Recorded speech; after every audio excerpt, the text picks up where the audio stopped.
ماہرہ زینب خان کے قلم سے لکھا ناول میں تیرے قربان کی یہ قسط نمبر 21 آخری قسط ہے۔ چپ رہ کے تیرے ساتھ ہمیں یہ پتہ چلا، خاموشی تو کلام سے آگے کی چیز ہے۔ دنیا کو کیوں بتاؤں کہ میرا تمہارا رابطہ خالی دعا سلام سے آگے کی چیز ہے۔ کیا ہوا ہے ماشا؟ داریان نے اپنے بازو پر سر رکھے روتی ماشا سے استفسار کیا، ساتھ ہی ناقابل فہم نظروں سے فاس کو دیکھا۔ آپ مجھے گھر لے چلیں، مجھے یہاں نہیں رہنا۔ آنسوؤں کے درمیان وہ بمشکل بولی۔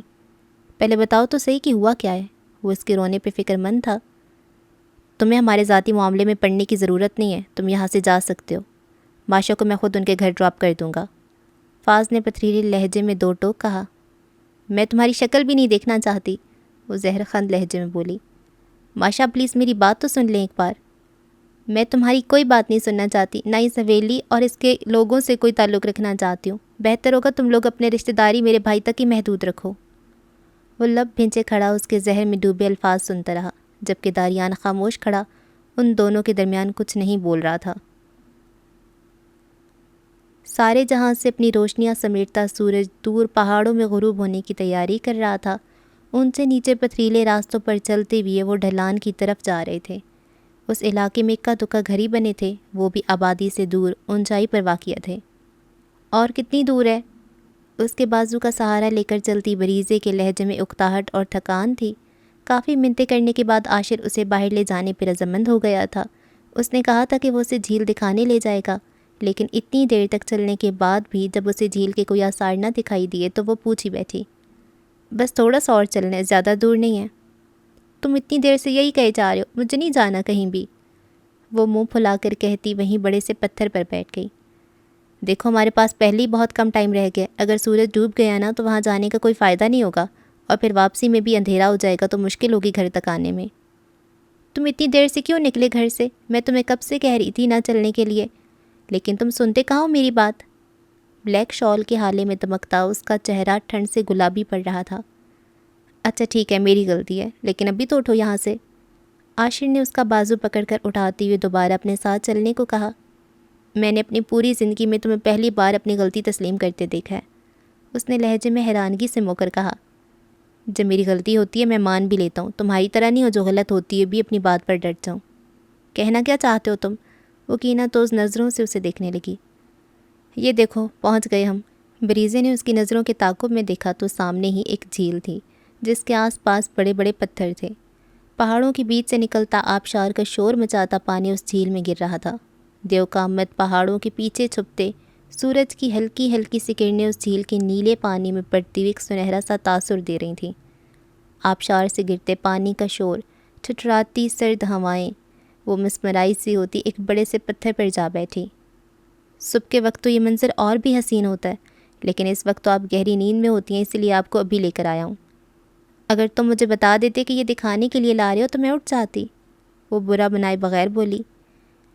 وہ چند قدم کے فاصلے پر سینے پر بازو باندھے کھڑا تھا، یک ٹک اسے دیکھ رہا تھا بنا پلکیں جھپکائے۔ بریزے کے لیے وہ ڈھلتی شام کا منظر سحر انگیز کرنے والا تھا، جبکہ عاشر کے لیے وہ منظر محض تب تک خوبصورت تھا جب تک بریزے اس کا حصہ نہیں بنی تھی۔ اب تو اسے جیسے اس جگہ سے عشق ہو چلا تھا۔ آس پاس کئی طرح کے خوش رنگ پھولوں کی بہار تھی۔ وہ جگہ اس کی تنہائی کی ساتھی تھی، اس کی خاموشیوں کو سنتی اس کی دل جوئی کرتی تھی۔ وہاں کتنے ہی پل اس نے تنہا گزارے تھے۔ وہ جب بھی وہاں آتا تھا اس جھیل کے پاس بھی گھنٹوں بیٹھا کرتا تھا۔ آبشار سے گرتے پانی کی تیز بوندیں اس نے کتنی ہی اپنے چہرے کو بھگوتی محسوس کی تھیں۔ کئی بار اس نے سورج کو پہاڑوں سے نکلتے اور ڈوبتے دیکھا تھا۔ وہ جگہ ایسی تھی جہاں وہ تنہا بھی کئی دن گزار سکتا تھا، لیکن آج اس کی تنہائی میں وہ لڑکی مخل ہوئی تھی جسے وہ وہاں ہمیشہ بیٹھ کر سوچا کرتا تھا، اس کی تلخ باتوں کو یاد کر کے اپنے دل کو دکھاتا رہا تھا۔ بریزے آج پہلی بار وہاں آئی تھی، لیکن عاشر سے پوچھا جاتا تو وہ کہتا کہ وہ وہاں سے کبھی گئی ہی نہیں تھی۔ جس راز محبت کو وہ سب سے چھپاتا پھرتا تھا، اس جھیل کے پاس آ کر اپنے اوپر سے قابو کھو بیٹھتا تھا۔ وہاں وہ بنا کسی ڈر و خوف کے کتنے ہی پل اس کی یادوں میں گزارتا تھا۔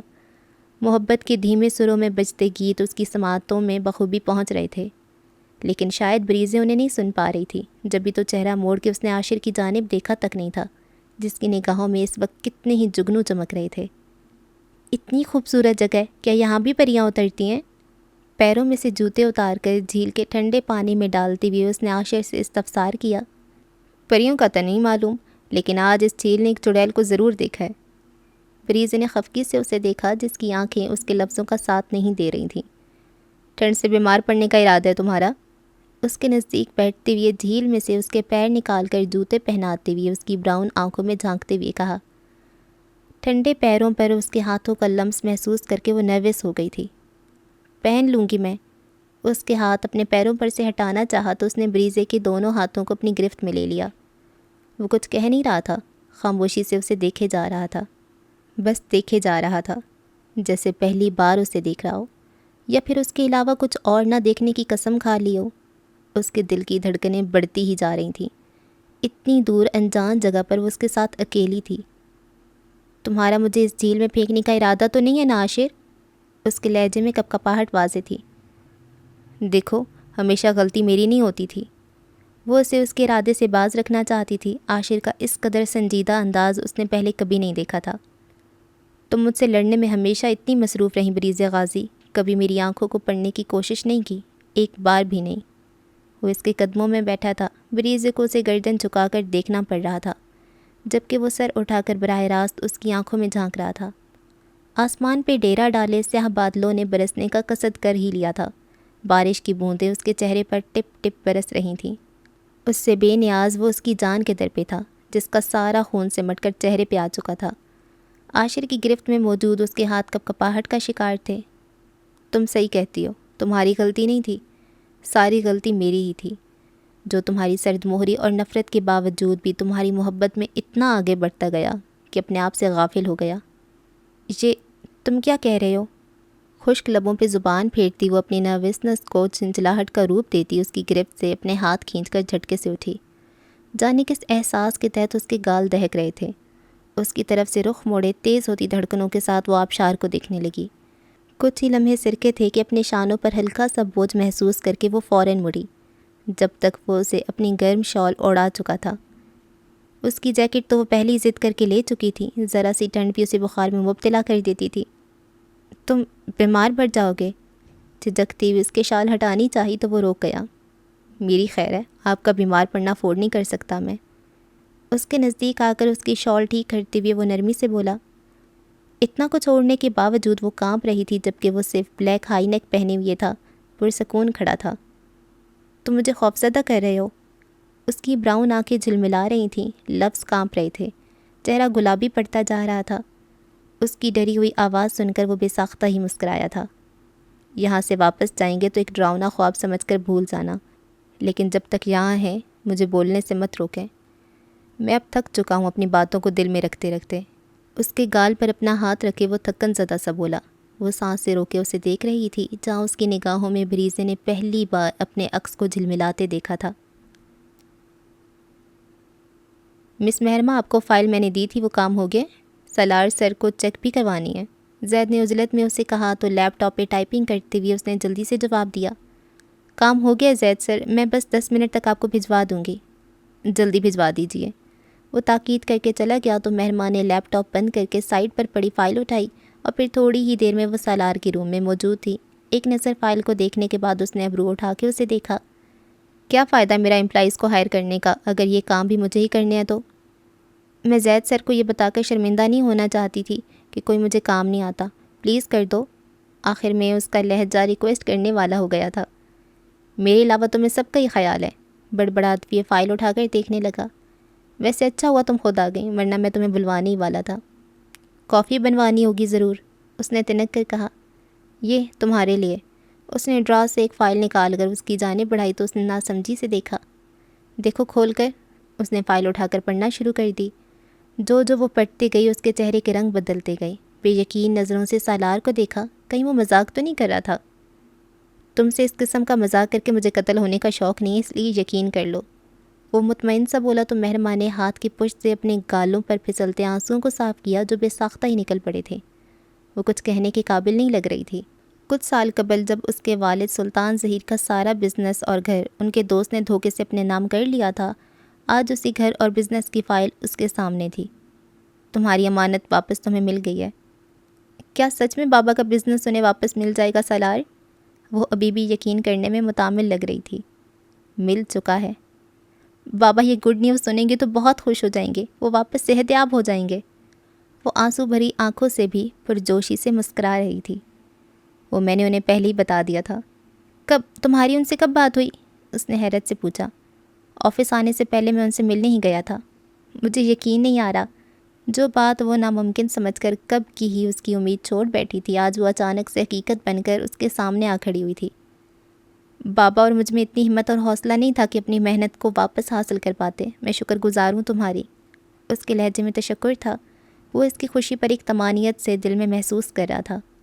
صرف اس کے چہرے پر یہ خوشی دیکھنے کے لیے اس نے فاروق زیدی جیسے انسان سے ٹکر لی تھی، جس نے سلطان ظہیر سے دھوکے سے ان کی ساری پراپرٹی اور بزنس ستی آیا تھا۔ انکل کا بزنس تو اب تم ہی سنبھال لیں، اس لیے میں کہتا تھا کہ پڑھ لو تاکہ تمہارے کام آئے۔ مجھے کیا معلوم تھا کہ تم اس وجہ سے کہہ رہے ہو، لیکن تم کس لیے ہو؟ تم کرو گے نا میری ساری ہیلپ؟ تو مجھے ہائر کر لینا، میں فری میں تمہارا کام نہیں کروں گا۔ مہرماں نے اسے مشکوک نظروں سے دیکھا تو وہ نفی میں سر ہلا کر گویا ہوا۔ تم ابھی بھی یہی سمجھتی ہو کہ میں ایک لالچی انسان ہوں اور امیر لڑکیوں سے شادی کر کے ان کے پیسے لوٹ لیتا ہوں؟ اس نے ازحد افسوس سے پوچھا۔ تم اتنے جدی پشتی امیر ہو، پھر بھی مجھ سے اپنی فیس چارج کرو گے؟ پوچھ تو لو پہلے کہ مجھے فیس میں کیا چاہیے؟ کیا چاہیے؟ تم؟ میں؟ اس نے شدید حیرانگی سے پوچھا۔ میں تم سے شادی کرنا چاہتا ہوں۔ اس کی آنکھوں میں آنکھیں ڈالیں بالآخر وہ دل کی بات زبان پر لے ہی آیا تھا۔ تم نے پہلے یہ بات کیوں نہیں کی جب میرے پاس کچھ بھی نہیں تھا؟ اب میرے پاس پھر سے پراپرٹی اور بزنس ہے تو تم مجھ سے شادی کرنا چاہتے ہو؟ مہربان نے سنجیدگی سے پوچھا۔ فکر مت کرو، میں تم سے جہیز کے نام پر تمہاری پراپرٹی اور بزنس نہیں مانگوں گا، اس نے اطمینان سے کہا۔ ایسا تو ہو ہی نہیں سکتا کہ تمہیں صرف مجھ سے مطلب ہو۔ سچ بتاؤ، چاہتے کیا ہو تم آخر؟ وہ جانے کیوں مشکوک تھی۔ اتنے ٹائم سے میرے پاس جاب کری ہو، ابھی تک تم مجھے جان نہیں پائیں کہ سالار غازی اصل میں کیا چاہتا ہے۔ اصل میں اگر میں نے تم سے شادی کر لی تو سارے امپلائیز کی باتیں سچ ہو جائیں گی، اس نے ہچکچاہٹ سے کہا۔ کون سی باتیں؟ یہی کہ مہرماں سلطان نے سالار غازی کو اپنے جال میں پھنسا کر اس سے شادی کر لی۔ اس میں جھوٹ کیا ہے؟ سالار نے مصنوعی حیرانگی سے پوچھا۔ تمہیں بھی یہی لگتا ہے کہ میں نے تمہیں… اچھا ٹھیک ہے، جو بھی یہ بات کہے گا میں اسے آفس سے نکال دوں گا، ٹھیک ہے؟ تمہارا نقصان ہوگا، سارا اسٹاف فارغ کر دو گے تو تمہارا کام کون کرے گا پھر؟ میں مینیج کر لوں گا، مجھے بس جواب دو۔ آفس کوئی اتنی اچھی جگہ تو نہیں جہاں پرپوز کیا جائے، لیکن خیر ہے، 2 بزنس کرنے والوں کو یہی جگہ سوٹ کرتی ہے۔ 2 بزنس کرنے والے؟ اس نے ابرو اٹھا کر دیکھا۔ میں ریزائن کر رہی ہوں، آج سے میں تمہاری سیکرٹری نہیں ہوں۔ میرا سارا اسٹاف بھی جاب چھوڑ دے تو مجھے اتنا مسئلہ نہیں ہوگا جتنا تمہارا چلے جانے سے ہوگا۔ ایموشنل مت کرو، جاتی ہوئی آخری بار تمہارے لیے کافی بنا دوں گی۔ میں سوچ رہا ہوں تمہاری کمپنی اپنی کمپنی میں مرج کر لیتا ہوں، پھر تمہیں یہاں سے جانے کی ضرورت نہیں پڑے گی۔ سوچنا بھی مت ایسا، میں خود اپنے بزنس کو ہینڈل کرنا چاہتی ہوں، اور دیکھنا ایک دن غازی انڈسٹریز سے بھی زیادہ میری کمپنی کے نام کی شہرت ہوگی۔ بالکل تمہاری کمپنی مارکیٹ میں آ گئی تو ہمارا کام تو ٹھپ ہو جائے گا، وہ افسوس سے سرنفی میں ہلاتے ہوئے بولا۔ فکر مت کرو، تمہیں تو میں اپنے اسسٹنٹ کی جاب پر رکھ ہی لوں گی۔ ابھی سے اپنی سی وی جمع کروا دوں تمہارے پاس؟ تم سے تھوڑی سی بھی لوں گی، فکر مت کرو، ایسے ہی رکھ لوں گی تمہیں جاب پر۔ وہ اتنے وثوق سے کہہ رہی تھی کہ یعنی اس نے ابھی سے یہ گمان کر لیا تھا کہ مستقبل میں وہ واقعی بینک کرپٹ ہو کر روڈ پر آنے والا تھا۔ آپ کو کیا ضرورت تھی اسے وہ باتیں کہنے کی؟ وہ شدید بپھرا ہوا تھا۔ ایسا بھی کیا کہہ دیا میں نے اسے؟ اور تم مجھ سے یہ کس لہجے میں بات کر رہے ہو فاز؟ ہمنا غازی کو اس کا انداز سخت ناگوار لگا تھا۔ آپ کو نہیں پتہ آپ نے کیا کچھ کہا ہے اسے؟ بس بات کو یہیں ختم کر دو۔ کیسے بات کو ختم کر دوں؟ تم اتنا غصہ آخر کس بات پہ آ رہا ہے؟ وہ سمجھنے سے قاصر تھیں۔ آپ اچھے سے جانتی ہیں مجھے کس بات پہ غصہ آ رہا ہے۔ اس کی آنکھیں ضبط سے گلابی ہو رہی تھیں، چبا چبا کر کہتا وہ وہاں رکا بھی نہیں تھا۔ بالکل ہی پاگل ہو گیا، ہمنا غازی بڑبڑا کر رہ گئیں۔ تم نے بھی زیادتی کی ہے ہمنا، کہنے سے پہلے ایک بار تو سوچ لیا ہوتا۔ رائمہ غازی کے انداز میں بھی افسوس تھا۔ ہیٹر کے باعث کمرے میں کافی گرمائش تھی، کمفرٹر کو اچھی طرح خود پر اوڑھے وہ نیند کی گہری وادیوں میں اتری ہوئی تھی۔ ایک ہاتھ گال تلے رکھے دنیا و مافیا سے بے خبر تھی، بخار کے باعث اس کا گلابی چہرہ سرخی مائل ہو رہا تھا۔ رات کافی بیت چکی تھی، وقفے وقفے سے ہوتی بارش نے ٹھنڈ میں بے انتہا اضافہ کر رکھا تھا، لیکن ہر چیز سے بے نیاز وہ اس کے قریب بیٹھا اسے تکنے میں مصروف تھا۔ اس کی نظروں کی تپش پر اس نے ہلکی سی پلکیں وا کر کے اسے دیکھا۔ سوئے نہیں تم ابھی تک؟ اس نے نیند میں ڈوبی آواز میں کچھ حیرانگی سے دریافت کیا۔ تو اس نے نفی میں سر ہلا دیا۔ مجھے نیند نہیں آ رہی۔ سو جاؤ عاشر، تم مجھے ڈسٹرب کر رہے ہو۔ میں بس تمہیں دیکھ رہا ہوں۔ پہلی بار دیکھ رہے ہو؟ اس نے الجھن سے پوچھا۔ مجھے تو یہی لگ رہا ہے۔ اس کے گرم ہاتھ کو اپنے سرد ہاتھوں میں تھام کر لبوں سے لگاتے ہوئے پرشوق انداز میں بولا، پانی پینا ہے مجھے۔ بیڈ کراؤن سے ٹیک لگا کر بیٹھتی ہوئی اس نے فلو کی وجہ سے نقاہت سے کہا تو عاشر نے سائڈ ٹیبل سے جگ اٹھا کر گلاس میں پانی بھر کے اس کی جانب بڑھا دیا۔ مجھے کل ہی واپس جانا ہے، مزید یہاں نہیں رہنا مجھے۔ 2 گھونٹ ہی لے کر اس نے اپنا فیصلہ سنایا۔ لیکن میں نے تو ابھی تک اپنی کتابیں کھول کر بھی نہیں دیکھیں۔ تم شوق سے رہو یہاں، بس فاز کو فون کر کے کہہ دو کہ مجھے یہاں سے آ کر لے جائے۔ تم میرے ساتھ آئی تھی تو میرے ساتھ ہی واپس جاؤ گی۔ بریزے نے ابرو اٹھا کے اس کے پرسکون سے تاثرات کو دیکھا۔ تم کچھ زیادہ فری ہونے کی کوشش نہیں کر رہے مجھ سے؟ نامحسوس انداز میں کمفرٹر کو خود پہ کھینچتے ہوئے اس نے چپتے ہوئے لہجے میں پوچھا۔ میں بھولی نہیں ہوں تم کس طرح میری انسلٹ کیا کرتے تھے۔ صرف میں کرتا تھا؟ تم نے مجھے نکاح کے بعد بہت ٹارچر کیا تھا۔ جب مجھ سے محبت تھی تو پھر تب اتنا غصہ کیوں دکھایا سب کو؟ تم نے بچپن سے لے کر آج تک صرف مجھے ذہنی اذیت ہی دی ہے۔ بریزے ایسی ہے، بریزے ویسی ہے، ہر وقت تو مجھے ڈانٹتے رہتے تھے یا پھر دوسروں سے ڈانٹ سنواتے تھے۔ ایسی ہوتی ہے محبت؟ وہ سخت سیخ پا تھی۔ شکایتوں کا ایک نہ ختم ہونے والا انبار تھا اس کے پاس۔ وہ بنا کچھ کہے زیر لب مسکراہٹ دبائے چپ کر کے اس کی ساری شکایتیں سنتا جا رہا تھا، پھر تھوڑا سا اس کی جانب بڑھ کر اسے اپنے ساتھ لگا لیا۔ اس کی ساری شکایتیں وہیں دم توڑ گئی تھیں۔ 1000 دفعہ کہو گی تو 1000 دفعہ تم سے معافی مانگ لوں گا۔ نرمی سے اس کے بال سہلاتے ہوئے وہ اسے حیران پر حیران کیے جا رہا تھا۔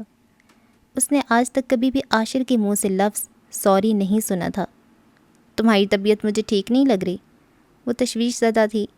اب وہ بھی کیا کرتی؟ عاشر کا بدلا ہوا انداز اسے پریشان کر رہا تھا۔ وہ اس عاشر سے شناسہ نہیں تھی۔ تمہارے دل میں اس کے لیے جو جذبات ہیں ان سے انس واقف ہے؟ مجھے نہیں معلوم۔ فاز، سچ بتاؤں تو میں نے تمہیں کبھی اتنے غصے میں نہیں دیکھا۔ تم تو اتنے کام انسان ہو۔ پتہ نہیں سالار بھائی، لیکن اس کے معاملے میں خود کو بہت بے بس محسوس کرتا ہوں۔ اسے روتے ہوئے دیکھتا ہوں تو میرا دل جیسے آگ کی تپش سے جلنے لگتا ہے، یہ جاننے کے باوجود کہ وہ مجھے ناپسند کرتی ہے، بلکہ ایک طرح سے نفرت ہی کرتی ہے۔ پھر بھی میرا دل اس کی طرف مائل ہوتا ہے۔ میں اسے اپنے ذہن سے، اپنی سوچوں سے، اپنے خوابوں سے نکال ہی نہیں پا رہا۔ ٹھیک ہے، وہ اس بات میں سر ہلا کر بولا تو فاز نے خفگی سے اسے دیکھا۔ کیا ٹھیک ہے؟ میں آپ سے اپنی پریشانی شیئر کر رہا ہوں، کم از کم مجھے کوئی تسلی دلاسا ہی دے دیں۔ میرے پاس تمہیں تسلی دینے کے لیے الفاظ نہیں ہیں، کیونکہ میں خود بھی اس قسم کی پریشانی سے دوچار ہوں۔ سیریسلی؟ اس نے حیرانگی سے پوچھا۔ نہیں، مذاق کر رہا ہوں۔ وہ فوراً ٹال گیا۔ صحیح سے بتائے نا۔ اچھا، وہی آپ کی سیکریٹری؟ شٹ اپ، چھپے رستم ہیں آپ، وہ شوخی سے بولا۔ کسی کے سامنے ذکر بھی مت کرنا ورنہ بہت مار کھاؤ گے مجھ سے۔ میری شادی کا تو دور دور تک کوئی سین نہیں۔ میں تو کہتا ہوں رشام اور انس بھائی کے ساتھ آپ ہی مہرماں بھابھی سے نکاح کروا ہی لیجیے۔ وہ بھی خود کا بزنس اسٹیبلش کرنا چاہتی ہے، ابھی شادی کرنے کا کہوں گا تو سر پھاڑ دے گی میرا۔ وہ بڑبڑا کر بولا۔ ویسے بتا تو دیں، کہاں ملے تھے ان سے پہلی بار؟ اس نے اشتیاق سے پوچھا۔ تمہیں سناؤں گا میں اپنی لو سٹوری؟ اٹھو یہاں سے، دیکھو ان لائٹس میں سپارک ہو رہا ہے، جا کر ٹھیک کرو۔ وہ جان چھڑانے والے انداز میں گویا ہوا۔ غلط کر دیا میں نے اس فیلڈ میں آ کر، مفت کا الیکٹریشین ہی سمجھ لیا مجھے۔ وہ کلس کے رہ گیا۔ اب تو میں مر کے بھی کبھی وہاں قدم نہیں رکھوں گی۔ سمجھتے کیا ہیں وہ لوگ خود کو؟ ماشا بس کر دو۔ عیشا کے گلے لگی وہ کب سے رونے کے ساتھ ساتھ یہی دہرائے جا رہی تھی۔ آپ کو معلوم بھی ہے ان لوگوں نے کیا سلوک کیا ہے میرے ساتھ؟ آنکھوں میں آنسو بھرے اس نے شکوہ کناں نگاہوں سے انس کو دیکھا، جس کے چہرے پر کوئی تاثرات ہی نہ تھے۔ آپ نے مجھے دوبارہ وہاں جانے کا کہا تو اچھا نہیں ہوگا بھائی۔ وہ ہمارا گھر ہے ماشا، وہ لوگ ہمارے کچھ نہیں لگتے۔ میں نے پہلے ہی کہا تھا ان لوگوں سے کوئی رشتہ داری نہ رکھیں، لیکن آپ نہ جانے کیوں ان سے اتنی ہمدردی کرتے ہیں۔ میں تو کہتا ہوں فاز غازی سے اس کی شادی کروا دیں انس بھائی، پھر اسے اپنے خاندان شاید اتنے برے نہ لگے۔ فروٹ چاٹ کا باؤل ہاتھ میں پکڑے فوک میں سیب کا ٹکڑا پھنسا کر منہ میں ڈالتے ہوئے مہد نے مشورہ دیا تو ماشا نے خوشمگی نظروں سے اسے گھورا۔ فاز غازی کے نام پہ اس کا حلق تک کڑوا ہو جایا کرتا تھا۔ آپ نے انہیں اسی وقت منع کیوں نہیں کیا انس بھائی؟ وہ شدید جھنجھلاہٹ کا شکار اسے مخاطب ہوئی۔ میں کیسے منع کرتا؟ مجھ سے تو کسی نے اس معاملے میں کوئی بات ہی نہیں کی۔ تو کیا وہ لوگ اپنی طرف سے ہی سارے فیصلے کر کے بیٹھ گئے ہیں؟ اگر دادا جان نے مجھ سے اس بارے میں بات کی تو میں سوچوں گا ضرور۔ وہ چند پل شاکی نظروں سے اسے دیکھتی رہی۔ آپ دیکھ رہے ہیں فرمان بھائی نے؟ اب کہ اس کا رخ فرمان کی طرف ہوا۔ وہ وقت ان کا نیوز دیکھنے کا ہوتا تھا، لیکن ماشا کے لیے وہ اپنی ساری مصروفیات کو ترک کر دیا کرتے تھے۔ ہاں دیکھ رہا ہوں، انہوں نے اس بات میں سر ہلا کر جواب دیا تو مہد اور دائم بے ساختہ ہنس پڑے۔ دیکھو ماشا رانی، میرے بھائی کو ایموشنل بلیک میل کرنے کی ضرورت نہیں ہے، یہ تمہارے اور میرے رشتے کے لیے کبھی نہیں مانیں گے۔ میں تو کہتا ہوں بھاگ چلتے ہیں ہم یہاں سے۔ وہ صوفے پر بیٹھی تھی جبکہ مہد اس کے پیچھے کھڑا اس کی جانب جھکے رازداری سے بول رہا تھا۔ تم سے اچھا تو پھر وہ فاض ہی ہے۔ چلو بھئی، ہو گیا فیصلہ، فاض غازی کے لیے ہاں کر دیا آخر۔ میرا وہ مطلب نہیں تھا، تم تو چپ ہی کرو، وہ کھان جانے والے انداز میں اسے بولی۔ تمہاری تائی ماں کہاں ہیں؟ وہ سعادت غازی کو دوائی دے رہی تھی جب انہوں نے استفسار کیا۔ ابیر بھائی کے روم میں، اس نے آہستگی سے جواب دیا۔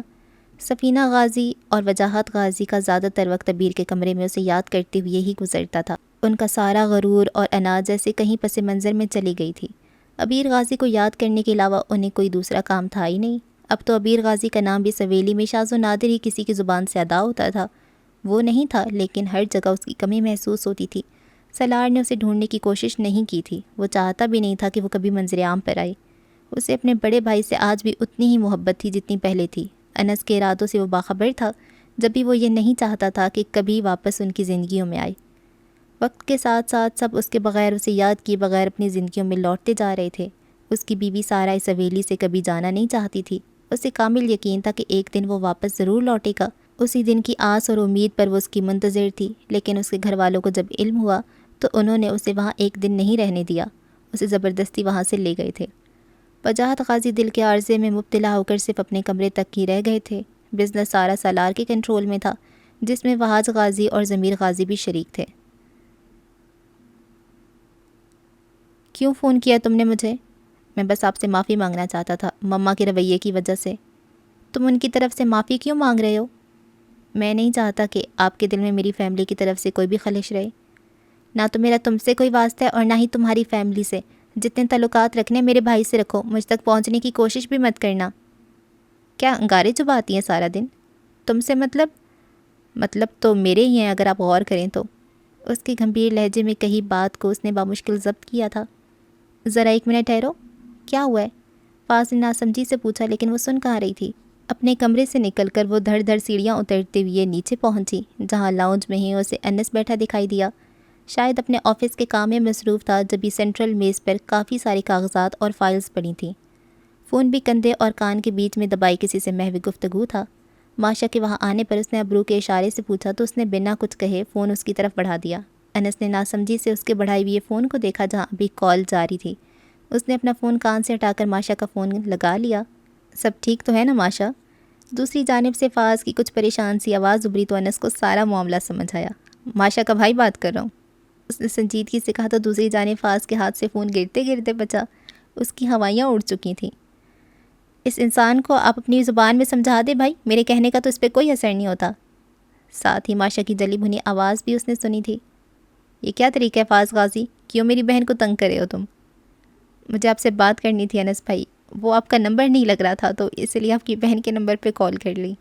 فی الوقت اسے یہی ایک بہانہ سوجا۔ اچھا تو کیا کرنی تھی مجھ سے بات؟ وہ اتنی سنجیدگی سے بات کر رہا تھا کہ نہ چاہتی ہوئی بھی وہ اپنی جگہ شرمندہ ہوئے جا رہا تھا۔ یہ ریشام بات کرے گی آپ سے؟ اس نے عجلت میں سامنے سے اپنی ہی دھن میں آتی ریشام کے ہاتھ میں فون تھما دیا۔ کیا ہوا؟ فاض کی اڑی رنگت دیکھ کر اس نے حیرانگی سے کہا۔ بعد میں بتاؤں گا، فی الحال ان کو تو سنبھالو۔ اس نے کچھ نہ سمجھتے ہوئے فون کان سے لگا لیا۔ بتاؤ بھی ایسی کون سی ضروری بات کرنی ہے تمہیں مجھ سے جو ماشا کے نمبر پہ فون کیا ہے؟ انس کی بات سن کر اس نے ایک گھوری سے فاض کو نوازا۔ ساری سچویشن اسے خود ہی سمجھ آ گئی تھی۔ میں نے کہا تھا اسے فون کرنے کو، مجھے بات کرنی تھی تم سے۔ ریشام کی تحکم زدہ سی آواز سن کر وہ سیدھا ہو بیٹھا۔ سعدین حویلی کی پرشکوہ عمارت کے احاطے میں کئی گاڑیاں کھڑی تھیں۔ سارے مقیم مہمانوں کے استقبال کے لیے پورچ میں ہی اکٹھے تھے، لیکن وہ اپنے کمرے کی بالکنی میں کھڑی تھی۔ نظریں جس کو تلاش رہی تھیں وہ چہرہ اسے دکھائی نہیں دے رہا تھا۔ وہاں سب ہی تھے، اگر کوئی نہیں تھا تو بس انس غازی ہی نہیں تھا۔ اس کا سارا جوش و خروش ڈھاک کی طرح بیٹھ گیا۔ وہ کب سے اس کی آمد کی منتظر تھی اور وہ آیا ہی نہیں تھا۔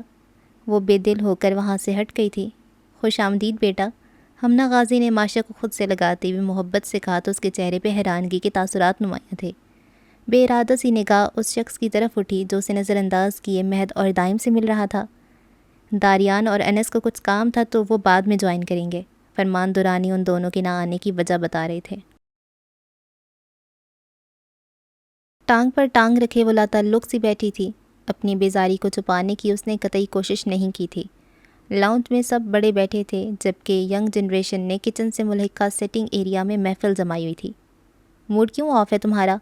اس کے ساتھ بیٹھی بریزے نے دوستانہ انداز میں پوچھا۔ اس کا موڈ آف نہیں ہے، اس کی شکل ہی ایسی ہے۔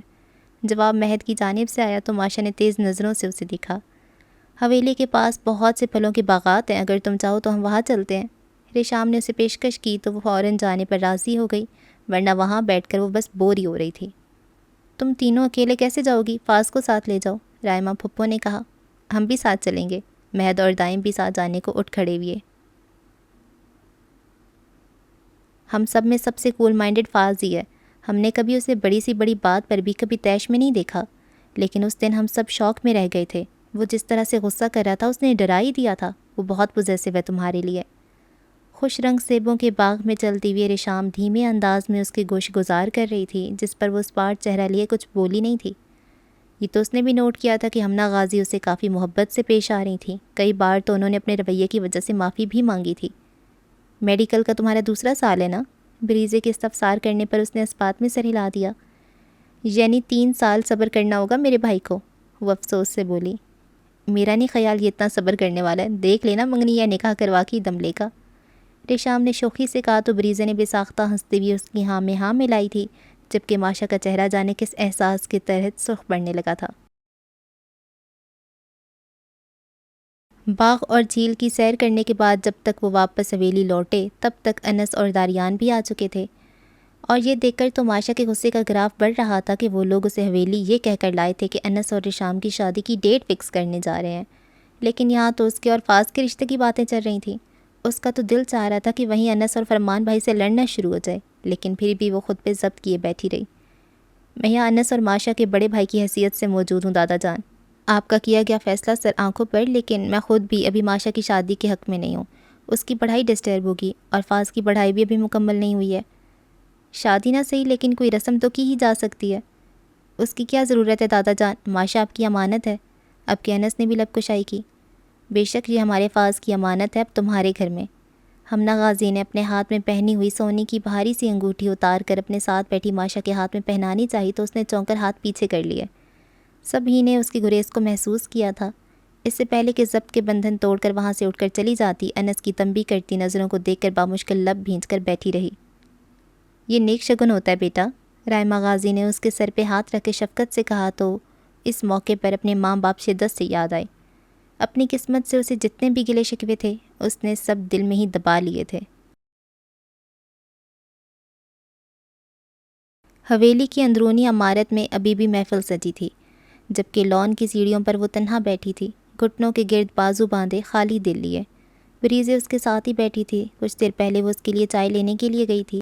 اپنے پیچھے قدموں کی چاپ سنائی دی تو وہ سمجھی شاید بریزے ہے، لیکن جب فاز غازی اپنے برابر میں کچھ فاصلے پر بیٹھتے دیکھا تو آنکھوں میں ناگواری در آئی۔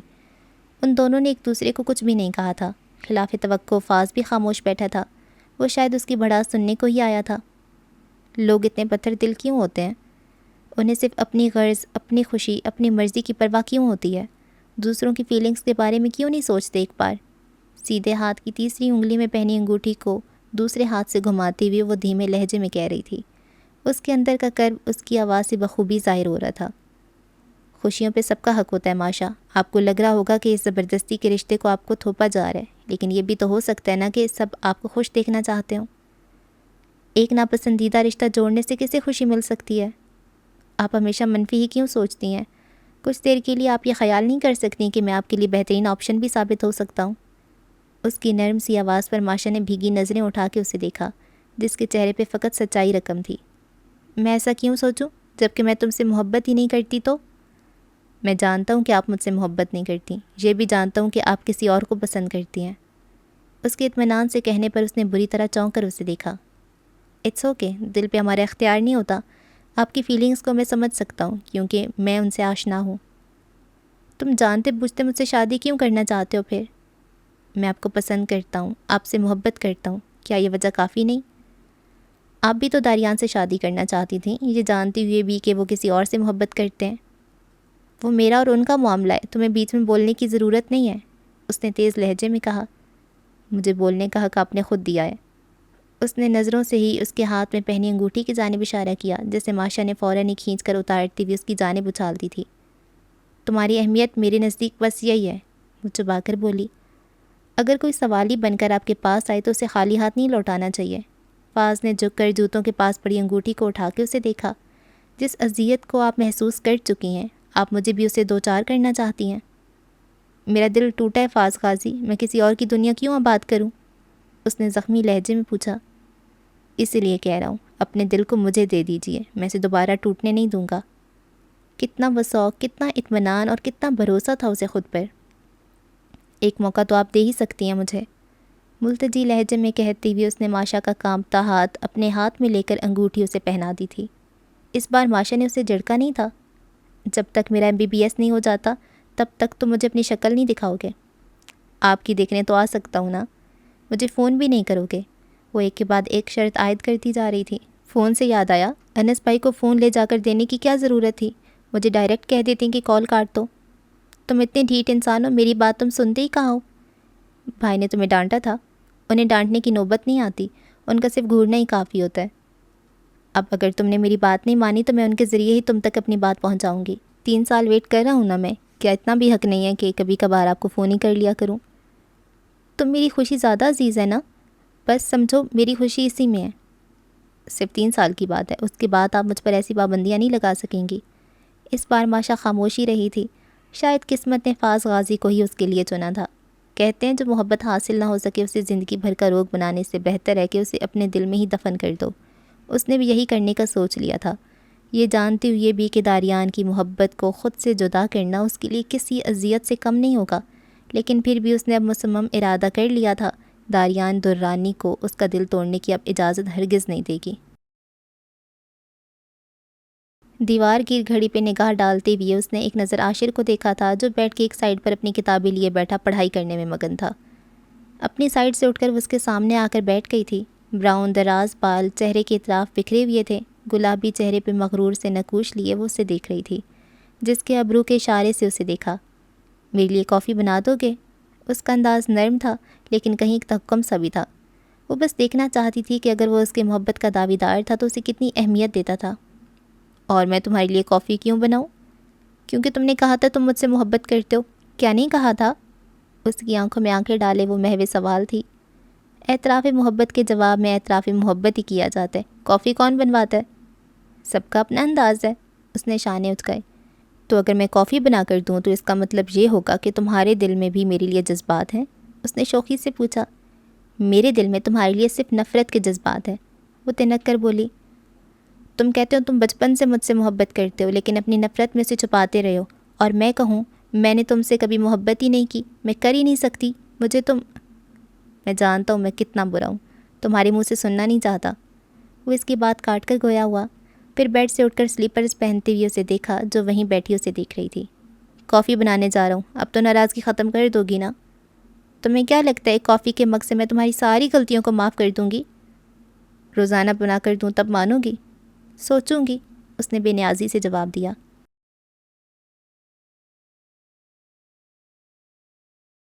رات دیر تک پڑھائی کرتے ہوئے جب نیند کے جھروکے آنے لگے تو نیند کو بھگانے کے لیے چائے بنانے کی نیت سے کچن میں آیا تھا، لیکن وہاں موجود ان دونوں کو دیکھ کر اس کی نیند اڑن چو ہوئی تھی۔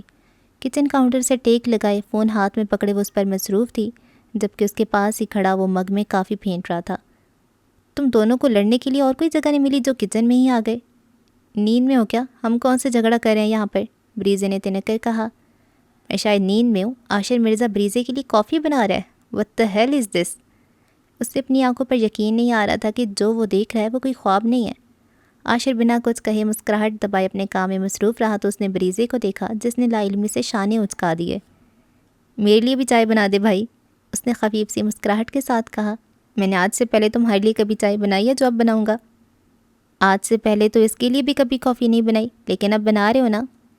یہ میری بیوی ہے، تو میں بیوی کا بھائی ہوں، جب تمہاری بیوی آ جائے تو اس سے بنوا لینا۔ کافی بنا کر اس نے بریزے کو تھمائی، پھر سنک کے پاس جا کر ہاتھ دھونے لگا۔ کون سا جادو کیا اس پر؟ فاز نے شدید حیرانگی سے اس سے پوچھا، جو مسکراہٹ چھپانے کو مگ ہونٹوں سے لگا گئی تھی۔ ناشتہ کرتے ہوئے وہ ماتھے پر کئی بل لیے اسے ہی دیکھے جا رہا تھا، جو ناشتہ کرنے کے ساتھ ساتھ اپنے فون پر بھی مصروف تھا۔ کیوں گھور رہے ہو اسے؟ سالار نے فاز کی نظروں کے تعاقب میں دیکھنے کے بعد اسے متوجہ کیا۔ مجھے اس کی طرف سے شدید تشویش ہو رہی ہے۔ ایسا کیا ہو گیا؟ اگر میں آپ سے کہوں کہ اس نے بریزے کے لیے خود کافی بنائی ہے تو آپ کیا کہیں گی؟ تو میں کہوں گی کہ کم سویا کرو، اتنا سوگے تو اس طرح کے خواب آئیں گے۔ کیتلی میں سے ایک کپ میں چائے انڈیلتے ہوئے اس نے اطمینان سے کہا، یہ لیں، یقین نہیں کرے میری بات کا، میں نے کوئی خواب نہیں دیکھا تھا، بلکہ جاگتی آنکھوں سے اسے کافی بناتے دیکھا تھا، اور جب میں نے اسے چائے بنانے کو کہا تو بنا کسی لحاظ کے میرے منہ پہ منع کر دیا۔ فاز نے اس طرح سے کہا کہ سالار بھی اسے دیکھنے پر مجبور ہو گیا۔ خیریت ہے مرزا صاحب، لڑائی جھگڑے ختم کر دیا آپ نے سارے؟ اس نے لطیف سے انداز میں اسے چھیڑا، جو بنا کوئی جواب دیے ناشتے میں مگن تھا۔ جب بھی وہ بیگ اور فائل اٹھا کر گلابی رنگ کے لباس میں سر پہ دوپٹہ لیے وہاں آئی تھی، دونوں چیزیں عاشر کے برابر والی کرسی پہ رکھنے کے بعد خود فاز کے ساتھ والی کرسی گھسیٹ کر بیٹھ گئی۔ تم بھی یوں نہیں جا رہی ہو آج؟ سالار نے اسے استفسار کیا۔ نہیں تو، بریڈ اٹھاتی ہوئے اس نے جواب دیا۔ اس کے انکار کرنے پر اب وہ دونوں بغور اس بیگ اور فائل کو دیکھ رہے تھے، جو یقیناً عاشر کا ہی سامان تھا۔ اب تو یقین کر لے میری بات کا، فاز نے سالار کو جتانے والے انداز میں کہا۔ کیا ہوا ہے؟ بریزے نے ناسمجھی سے ان دونوں کو دیکھا۔ کچھ نہیں، میں بس سالار بھائی کو بتا رہا تھا کہ عاشر مرزا نے بذات خود تمہارے لیے کافی بنائی تھی اور میرے لیے چائے بنانے سے انکار کر دیا۔ تمہیں مسئلہ کس بات سے ہے؟ میرے لیے کافی بنانے سے یا تمہارے لیے چائے نہ بنانے سے؟ آف کورس میرے لیے چائے نہ بنانے سے ہے۔ شادی کر لو نا یار، میں تو کل بھی یہی کہا تھا کہ اپنی بیوی سے بنوانا جتنی مرضی چاہو۔ اس نے عاشر کو گھور کے دیکھا۔ وہ جانتا بھی تھا کہ انس نے صاف کہہ دیا تھا کہ ماشا کے ڈاکٹر بننے تک وہ اسے شادی نہیں کرے گا، پھر بھی وہ یہ ذکر چھیڑ کر اس کے زخموں پہ نمک چھڑک رہا تھا۔ اس نے احتجاجی انداز میں سالار کو دیکھا۔ ہم دوبارہ بات کریں گے انس سے، اس نے دلاسا دیا۔ رہنے دیں، آپ خود تو مہرما بھابھی سے شادی کریں، میں کہاں یاد رہوں گا آپ کو، وہ روانی میں بنا سوچے سمجھے کہہ گیا۔ لیکن جب سالار کو گھورتے پایا تو بمشکل چائے کا گھونٹ حلق سے اتارا تھا۔ سالار نے سختی سے منع کیا تھا کہ ابھی کسی کے سامنے کوئی ذکر نہیں کرنا، وہ طریقے سے سب کو خود آگاہ کر دے گا۔ فاز تو اب بنا اسے نظریں ملائے باقی کا ناشتہ جلدی جلدی حلق سے اتارتے ہوئے وہاں سے بھاگنے کے چکر میں تھا، کیونکہ عاشر اور بریزے اب پیشانی پر کئی بل لیے سالار کو دیکھ رہے تھے کہ آیا وہ خود ہی سب کو بتائے گا یا پھر اسے پوچھنا پڑے گا کہ مہرما کون ہے۔ وہ دن اس کی زندگی کا سب سے اہم دن تھا، جو اسے شہرت کی بلندیوں پر پہنچانے والا تھا، اس کے لیے کامیابی کے نئے دروازے کھولنے والا تھا، جس دن کے بعد اسے اپنی پہچان مل جانی تھی، پوری دنیا میں اس کا نام روشن ہو جاتا۔ اس دن کا وہ کب سے منتظر تھا۔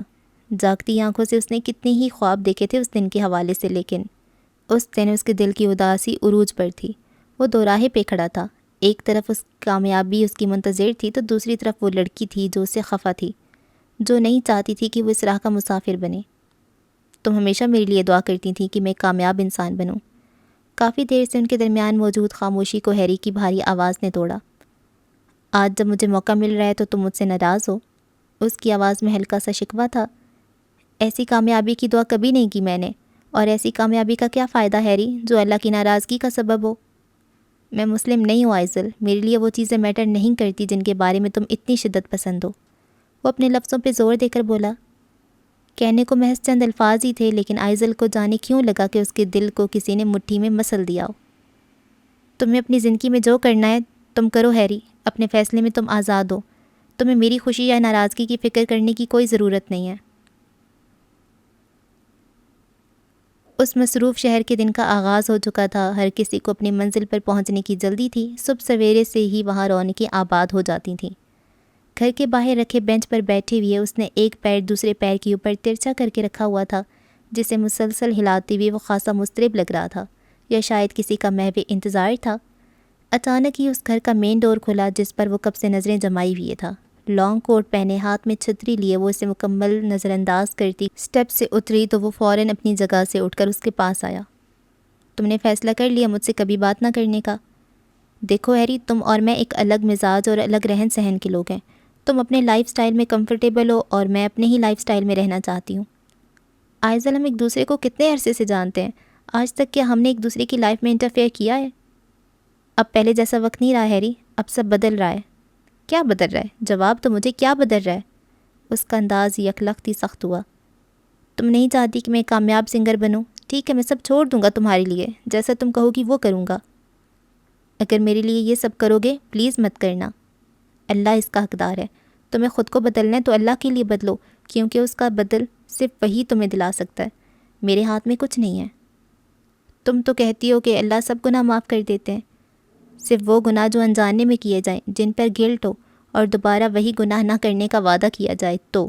جانتے بوجھتے پلان کر کے کیے گئے گناہ کی کوئی معافی نہیں ہوتی ہیری، لیکن اللہ جسے چاہے معاف کر دے۔ میں ایک نان مسلم گھر میں پیدا ہوا، یہ میری غلطی نہیں ہے۔ اگر تمہیں معلوم ہے کہ کیا صحیح ہے اور کیا غلط ہے، اس کے باوجود بھی تم اگر غلط جگہ پر موجود رہو تو ہاں، یہ تمہاری غلطی ہے۔ تم چاہتی ہو میں اپنا گھر چھوڑ دوں، سب کچھ چھوڑ دوں؟ اگر ہدایت ملنے کے بعد تم انہیں اللہ کے راستے پر نہیں لا سکتے تو انہیں چھوڑ دینا ہی بہتر ہے۔ آج سے پہلے آئزل اسے اتنی سخت کبھی نہیں لگی تھی۔ تم نے قرآن کو پڑھا ہے ہیری، جتنا تم اسے پڑھ چکے ہو، سمجھ چکے ہو، میرا نہیں خیال کہ مجھے تمہیں کچھ بھی سمجھانے کی ضرورت ہے۔ تمہیں نہیں معلوم اس وقت مجھے کتنی خوشی ہوتی تھی جب تم آیات کی تفسیر کے بارے میں مجھ سے ڈسکشن کیا کرتے تھے۔ مجھے لگتا تھا وہ دن دور نہیں جب تم مجھ سے کہو گے کہ تم اللہ پر ایمان لے آئے ہو، روز آخرت پر ایمان لے آئے ہو، لیکن آج تم کنسرٹ کرنے جا رہے ہو۔ اس کے لبوں پر بھیگی سی مسکراہٹ تھی، اس کی آنکھوں سے آنسو خاموشی سے گالوں پر پھسلتے جا رہے تھے۔ گہری سانس بھر کے اس نے کتنے ہی آنسو اپنے اندر اتارے تھے، پھر دونوں ہاتھوں کو گردن کے پیچھے لے جا کر گلے میں پہنا لاکٹ اتار کر اس کی جانب بڑھا دیا۔ تمہارے فیوچر کے لیے بیسٹ آف لک، اللہ تمہیں بہت کامیاب کرے۔ یہ لاکٹ ہماری دوستی کی نشانی سمجھ کر اپنے پاس رکھ لو۔ ہمیشہ کے لیے جا رہی ہو، واپس نہیں آؤ گی کبھی؟ اس نے گلابی پڑتی آنکھوں سے وہ لاکٹ اس سے لے لیا تھا۔ جانے والے اگر پیچھے پلٹ کر دیکھتے رہیں تو منزل پر پہنچ کر بھی افسردہ ہی رہتے ہیں، وہ پھیکی سی مسکراہٹ کے ساتھ بولی۔ بلیک کلر کی جیکٹ پہنے، کتنی ہی چین گلے میں لٹکائے، ہاتھوں میں مختلف بینڈز پہنے، اس کے چہرے پر پرجوشی کی بجائے کافی سخت سے تاثرات تھے۔ کانوں میں بلوٹوتھ ڈیوائس لگائے وہ بیک سٹیج چیئر پہ بیٹھا تھا۔ ایک بگدوڑ سی مچی تھی۔ اس کے پہلے لائیو کنسرٹ میں صرف چند ہی منٹس رہ گئے تھے۔ باہر شائقین کا ایک جمع غفیر تھا۔ پہلے تو وہ محض شوقیہ اپنے گٹار بجانے اور گانے کی ویڈیوز اپنے سوشل میڈیا اکاؤنٹس پر اپلوڈ کیا کرتا تھا۔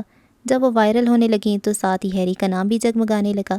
اسے کئی شوز میں مدعو کیا جاتا، آفرز دی جاتی، لیکن وہ صرف اپنی پڑھائی پہ فوکس کرنا چاہتا تھا۔ لیکن ایک کے بعد ایک آنے والی آفر سے وہ زیادہ دیر منہ نہیں موڑ سکا۔ اس میں کچھ ہاتھ اس کے دوستوں کا بھی تھا جو اسے موقع سے فائدہ اٹھانے کے لیے قائل کرتے رہتے تھے۔ بالآخر اس نے بھی اپنی قسمت کو آزمانے کا سوچا۔ آج اس کی زندگی کا اتنا اہم دن تھا جس کے بعد کامیابی اس کے قدموں کی دھول بننے والی تھی، لیکن بجائے سرشار ہونے کے ایک نامعلوم سی اداسی نے اس کے اندر ڈیرے ڈال رکھے تھے۔ وہ خود کو بددل محسوس کر رہا تھا۔ اس کنسرٹ کے لیے اس نے دن رات محنت کی تھی، لیکن اب اس کا دل جانے کیوں چاٹ ہو چکا تھا۔ رہ رہ کے اس کا دھیان آئزل کی جانب جا رہا تھا۔ اس کے ذہن میں اس کا اسکارف کے حالے میں دمکتا چہرہ یاد آ رہا تھا۔ بچپن سے اس کی عادت تھی، وہ ہمیشہ اپنی ہر چھوٹی بڑی خوشی، اپنے مسئلے اسی سے شیئر کیا کرتا تھا، اور آج اتنے اہم موقع پر وہ اس کے ساتھ نہیں تھی۔ اس سے خفا تھی، ناراض تھی اور ماننا بھی نہیں چاہتی تھی۔ اس کے ایک ہاتھ میں مائک تھا اور دوسرے ہاتھ میں وہی لاکٹ تھا جسے وہ اس کے پاس چھوڑ کر گئی تھی۔ سنہری سی چین میں سنہرے ہی لفظوں سے اللہ لکھا تھا۔ وہ اس چمکتے لاکٹ کو دیکھے جا رہا تھا۔ اب تک تو پہنچ گئی ہوگی ایئرپورٹ، وہ مدھم آواز میں بڑبڑایا۔ Harry, only 2 minutes left. Manager نے عجلت میں اسے مخاطب کیا کہ بس اب تیار رہے۔ اسٹیج پر جانے کا وقت آ گیا تھا۔ وہ گہری سانس بھرتے اپنی جگہ سے اٹھ کھڑا ہوا۔ اس کا فون بج رہا تھا۔ اسے رنگ ٹون صاف سنائی دے رہی تھی، لیکن اس کا فون اس کے پاس نہیں تھا۔ میرا فون دو، اس نے اسپاٹ بوائے کو آواز دی جس کے ہاتھ میں اس کے لیے اپنی بوتل اور ٹیشو کے ڈبے کے علاوہ اس کا فون بھی تھا۔ سوری سر، صرف 1 منٹ میں آپ کی انٹری ہے، اپنی جاب کی وجہ سے اس نے معذرت خوانا انداز میں کہا، لیکن ہیری کو ایک عجیب سی الجھن لاحق ہوئی۔ فون کی رنگ ٹون متواتر بج رہی تھی۔ اسٹیج کی جانب بڑھتے قدموں کو روک کر وہ پلٹا، پھر تیز قدم اٹھاتے ہوئے اسپاٹ بوائے کے پاس پہنچ کر اس نے اپنا فون تقریباً چھیننے کے انداز میں لیا۔ نمبر علی کا تھا۔ فون یس کر کے کان سے لگاتے ہوئے وہ نامحسوس انداز میں اپنا سینہ مسر رہا تھا، جیسے کوئی وزنی بوجھ اس پر لاد دیا گیا ہو۔ سب ٹھیک ہے علی بھائی؟ اس نے چھوٹتے ہی پوچھا، لیکن دوسری طرف سے علی کی آواز سن کر ایک ثانیے کو خاموش ہو گیا تھا۔ اس کے آس پاس ہوتی گردش تھم چکی تھی۔ عجلت میں آتے جاتے لوگوں کی بھاگم دوڑ، ان کی آوازیں اسے کچھ بھی سنائی نہیں دے رہا تھا۔ نہ وہ کچھ دیکھ پا رہا تھا۔ اس کی نگاہیں ساکت تھیں، پیشانی پر پسینے کے قطرے نمودار ہو رہے تھے، حلق میں جیسے اس کے کانٹے اگائے تھے۔ وہ چاہنے کے باوجود کچھ بول نہیں پا رہا تھا۔ تیز برستی بارش اور کڑکتی بجلیوں کے حصار میں نیو یارک سٹی کی مصروف شاہراہ پر ایک غیر معمولی سا رش تھا۔ ایمبولینس اور پولیس کی گاڑیوں کے سائرن تیز آواز سے گونج رہے تھے۔ کچھ دیر پہلے وہاں ایک حادثہ ہوا تھا۔ علی نے جب اسے فون پر اطلاع دی کہ ایئرپورٹ جاتے ہوئے عدیل اور آئزل کا ایکسیڈنٹ ہو چکا ہے تو وہ سب کچھ پس پشت ڈال کر وہاں سے نکل آیا تھا۔ تیز رفتاری کے باعث کتنے ہی سگنل توڑ کے وہ وہاں پہنچا تھا۔ لوگوں کے رش کو چیرتا وہ آگے بڑھتا گیا جہاں 2 اسٹریچز کو ایمبولینس میں ڈالا جا رہا تھا۔ قریب ہی وہ گاڑی تھی جو پوری طرح سے تباہ ہو چکی تھی۔ ٹھہرو، وہ سفید چہرے اور تیز ہوتی سانسوں کے ساتھ قریب آیا۔ نرس کو دور ہٹنے کا اشارہ کیا، پھر کانپتے ہاتھوں سے اس کے چہرے پر ڈھکے سفید کپڑے کو ہٹا دیا۔ اگر کوئی اس کے جسم کو چھوٹے چھوٹے ٹکڑوں میں بھی تیز دھار آلے سے کاٹ ڈالتا تو بھی شاید اسے اتنی تکلیف نہ ہوتی جتنی وہ اس وقت محسوس کر رہا تھا۔ ہمیشہ اس کی خواہش رہی تھی، وہ چاہنے کے باوجود بھی کبھی آئزل کے بال نہیں دیکھ پایا تھا۔ اسے معلوم تھا اس کے بال یقیناً بہت خوبصورت ہوں گے جب بھی وہ انہیں چھپا کر رکھتی تھی، اور ابھی وہ سوچ رہا تھا کہ کاش اپنے بالوں کی طرح اس نے اپنے چہرے کو بھی اسی طرح ہمیشہ چھپا کر رکھا ہوتا۔ وہ تو اس کی زندگی سے ہنستے مسکراتے اور نرم سے تاثرات والے چہرے کو دیکھنے کا عادی تھا جن پر ابھی جا بجا خراشوں اور چوٹ کے نشان تھے۔ اس کے سفید چہرے پر خون دیکھ کر ہیری پاگل ہونے کے قریب تھا۔ آئزل اسے اپنا سب سے بہترین دوست کہتی تھی، لیکن اس نے کبھی اس سے ہاتھ تک نہیں ملایا تھا، اور آج وہ اس کے چہرے کو دونوں ہاتھوں میں تھامے بچوں کی طرح پھوٹ پھوٹ کر رو رہا تھا۔ میں مر جاؤں گا تمہارے بغیر آئزل، معاف کر دو مجھے، اپنے اللہ کے لیے معاف کر دو۔ وہ بری طرح روتا یہی دہرائے جا رہا تھا جب اس کے کندھے پر کسی نے ہاتھ رکھا۔ علی نے اسے گلے لگا لیا تھا جو بری طرح بکھرتا جا رہا تھا۔ ایک تیز رفتار ٹرالر سے تصادم ہونے کے باعث موقع پر ہی عدیل اور آئزل کی ڈیتھ ہو گئی تھی۔ تائیوان کے شہر تائپے میں رات کی تاریکی نے ہر شے کو اپنی سیاہ چادر میں ڈھانپ رکھا تھا۔ آج سارا دن ہی موسم ابر آلود رہا تھا، لیکن بادل برسے بغیر ہی واپس لوٹ گئے تھے۔ اب تو سارا آسمان کھلا کھلا سا تھا، جسے ستاروں کے ایک جھرمٹ نے اپنی جاگیر سمجھتے ہوئے پورے آسمان پر اپنا قبضہ جماتے ہوئے اسے سجا دیا تھا، جو زمین ذاتوں کے لیے ٹمٹماتے دیو کی مانند لگ رہے تھے۔ صاف اور سیدھی سڑک پر اس کی کار پوری رفتار سے فراٹے بھرتی گزر رہی تھی۔ ایک ہاتھ سے ڈرائیونگ کرتے ہوئے اس نے دوسرے ہاتھ کی کونی کھلی کھڑکی پر جما رکھی تھی۔ کانوں میں ایئر بڈز لگائی کسی سے محو گفتگو تھا۔ کچھ ہی دیر بعد ایک قدرے سنسان سے علاقے میں اس کی گاڑی کے ٹائر چرچرائے تھے۔ سیٹ بیلٹ ہٹا کر وہ باہر نکل آیا۔ لانگ کوٹ پہنے، آدھے چہرے پر اس نے مفلر لپیٹ رکھا تھا۔ اس کی بے تاثر آنکھوں میں بلا کی سختی تھی۔ سامنے کچھ اسلحہ بردار لوگوں کے بیچ میں ایک شخص گھٹنوں کے گرد بے حال سا بیٹھا تھا، جس کی حالت سے یہ اندازہ ہو رہا تھا کہ اسے کس بری طرح سے مارا پیٹا گیا تھا۔ اس کا ساتھی فرار ہو چکا ہے باس، سیاہ ماسک والے نے ایک گن اس کی جانب بڑھاتے ہوئے آگاہ کیا۔ انس غازی مجھ سے ملنے کو اتنا ہی بےتاب ہے تو چلو مل آتے ہیں اس سے۔ گن لوڈ کرتے ہوئے اس نے ساتھ ہی نیچے بیٹھے شخص کی جانب اس کا رخ کر دیا۔ خاموش فضا میں ذرا سا بھی ارتعاش نہیں ہوا تھا، اور ایک شخص اپنی جان سے ہاتھ دھو بیٹھا تھا۔ سائلنسر لگی پستول اس نے دوبارہ اپنی آدمی کی جانب اچھال دی تھی۔ کل کی فلائٹ سے میں پاکستان جا رہا ہوں، میرے پیچھے یہاں کے معاملات یونزئی سنبھالے گا۔ ٹھیک ہے سر، لیکن یونزئی تو ملیشیا میں ہے۔ یونزئی کے نام پر وہ کچھ ہچکچایا تھا، لیکن پھر اسے جیسے یاد دلایا۔ فون کرو اسے اور کہو میرے یہاں سے نکلنے سے پہلے پہنچ جائے، ورنہ اپنی فاتح خود ہی پڑھنے کی تیاری کر لے۔ بے تاثر لہجے میں کہتی ہوئی اس نے مفلر کو دوبارہ چہرے کے گرد لپیٹتے ہوئے اپنی کار کی جانب قدم بڑھا دیے تھے۔ جس ہاتھ میں کچھ دیر پہلے گن پکڑ رکھی تھی اسے اب وہ سختی سے بھنج گیا تھا۔ پیچھے کھڑے اس کے تمام بندوں کے چہرے پر یونزئی کے نام پر ناپسندیدگی دکھائی دے رہی تھی۔ کوئی بعید نہیں تھی کہ وہ سب اپنے باس کے دستراست کو کچھ خاص پسند نہیں کرتے تھے۔ ہوائی جہاز کے بزنس کلاس میں کھڑکی والی سیٹ پر کانوں میں ہیڈ فونز چڑھائے، آنکھیں موندے ٹانگ پر ٹانگ رکھے بیٹھا تھا۔ سیدھے پیر کا جوتا مسلسل ہل رہا تھا۔ باہر کھڑکی سے کافی خوبصورت سا منظر دکھائی دے رہا تھا، لیکن اس سے بے نیاز وہ آرام دہ حالت میں تقریباً نیم دراز تھا۔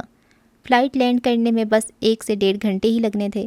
اس دوران وہ اپنی نیند پوری کر لینا چاہتا تھا، کیونکہ ایئرپورٹ پہ اترتی اس کی نیندیں حرام ہو جانی تھیں۔ وہ صرف 2 دن کے لیے آف لے کر ملیشیا گیا تھا، لیکن اس کے باس نے اسے فوری واپس بلوا لیا تھا۔ ایسا صرف تب ہوتا تھا جب عبیر کو کہیں دوسرے ملک جانا ہوتا تھا۔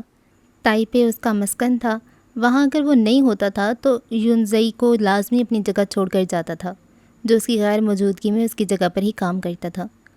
قیمتی اسمگل شدہ اسلحے اور ڈرگس وغیرہ کی سپلائی وغیرہ سے لے کر سامان کی ڈیلنگ بھی وہی ہینڈل کرتا تھا۔ اس کے ہاتھ کے نیچے ایک چھوٹی سی ڈائری دبی تھی جس میں انس قاضی کی تصویر موجود تھی، ساتھ ہی اس کے بارے میں کچھ معلومات بھی اس نے لکھ رکھی تھیں۔ عبیر اسے کام کے علاوہ کبھی ذاتی معاملات میں نہیں گھسیٹا کرتا تھا، لیکن انس قاضی کے بارے میں وہ حد سے زیادہ متجسس تھا۔ وہ اس انسان سے ایک بار ملنا چاہتا تھا جس کی وجہ سے عبیر کو پاکستان چھوڑ کر مستقل تائیوان میں شفٹ ہونا پڑا تھا، ورنہ اس سے پہلے تک وہ پاکستان میں رہتے ہوئے بھی کافی خوش اسلوبی سے سارے معاملات سنبھال لیا کرتا تھا۔ میرے لیپ ٹاپ میں تمہارا کیا کام ہے؟ عاشر نے اس کے قبضے میں اپنے لیپ ٹاپ کو دے کر ناسمجھی سے پوچھا۔ میں مووی دیکھ رہی ہوں، اس نے اسکرین سامنے کر کے دکھایا۔ تم اپنے لیپ ٹاپ میں بھی تو دیکھ سکتی ہو نا؟ ہاں لیکن تمہارا زیادہ اچھا ہے۔ واپس تو کل میرا پیپر ہے، اس میں نوٹس پڑے ہیں میرے۔ تمہیں مجھ سے زیادہ فکر اپنے پیپرز کی ہے، اس نے مصنوعی دل گرفتگی سے کہا۔ اب وہ اکثر و بیشتر اپنے اعتراف محبت پہ پچھتاتا ہی رہتا تھا۔ فریزے کے ہاتھ اس کی جو کمزوری لگی تھی اس نے اسے مشغلہ ہی بنا لیا تھا، اور وہ چاہنے کے باوجود بھی اسے پہلا جیسا رویہ نہیں رکھ پاتا تھا۔ وہ اسے ڈانٹ نہیں پاتا تھا، اسے سخت لہجے میں بات بھی نہیں کر پاتا تھا۔ اتنی بے بسی اس نے پہلے کبھی محسوس نہیں کی تھی۔ 10 منٹ کے لیے دے دو، میں نوٹس فون میں کاپی کر لوں گا۔ نہیں میں مووی دیکھ رہی ہوں، تنگ مت کرو۔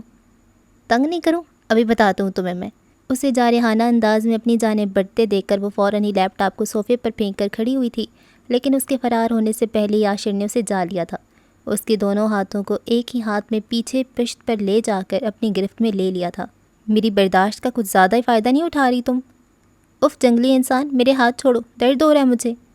اس کی سخت گرفت پر وہ مچل رہی تھی، لیکن وہ چھوڑنے پر آمادہ نہ تھا۔ جس سے محبت کی جاتی ہے اس کے ساتھ یہ سلوک کیا جاتا ہے، وہ تب کر بولی۔ مجھے بتانا ہی نہیں چاہیے تھا تمہیں۔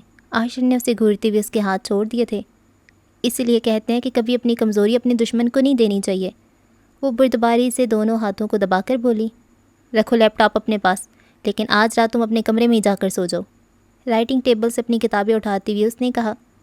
میرے ہوتے ہوئے تم پڑھائی کیسے کر سکتے ہو؟ بریزے نے اس کے ہاتھ سے کتابیں اچک لی تھیں۔ چھوڑو نا پڑھائی کو، ہم باتیں کرتے ہیں۔ وہ نچلا لب دانتوں تلے دبائے بس اسے دیکھ کر ہی رہ گیا تھا، سب جانتا تھا اس کی چالاکیوں کو۔ باتیں کرنی ہے تمہیں؟ شرٹ کی آستین اوپر چڑھاتے ہوئے اس نے ابرو کے اشارے سے کہا۔ تم پھر سیریس ہو گئے؟ اس کی مسکراہٹ فوراً ہی سمٹی تھی۔ پیپرز کا کیا ہے، نیکسٹ ایئر بھی دیے جا سکتے، لیکن یہ رات دوبارہ نہیں آئے گی۔ اس کے بھاری لب و لہجے پر بریزے کے اوسان خطا ہو رہے تھے۔ نہیں، پڑھائی زیادہ ضروری ہے، تم پڑھو آرام سے، میں اپنے روم میں جا کر سو جاؤں گی، خفیف سے لہجے میں کہتی وہ بس بھاگنے کے لیے پر تول رہی تھی۔ وہیں رک جاؤ، اسے اپنی جانب قدم بڑھاتے دیکھا تو تحکم سے بولی، لیکن آواز کانپ رہی تھی۔ ادھر آؤ نا، اتنی دور کھڑی ہو کر باتیں کرو گی کیا؟ اس کے زو مینی سے انداز پر اس کے پسینے چھوٹ رہے تھے۔ عاشر مرزا کو چھیڑ کر وہ ہمیشہ ہی پچھتاتی تھی۔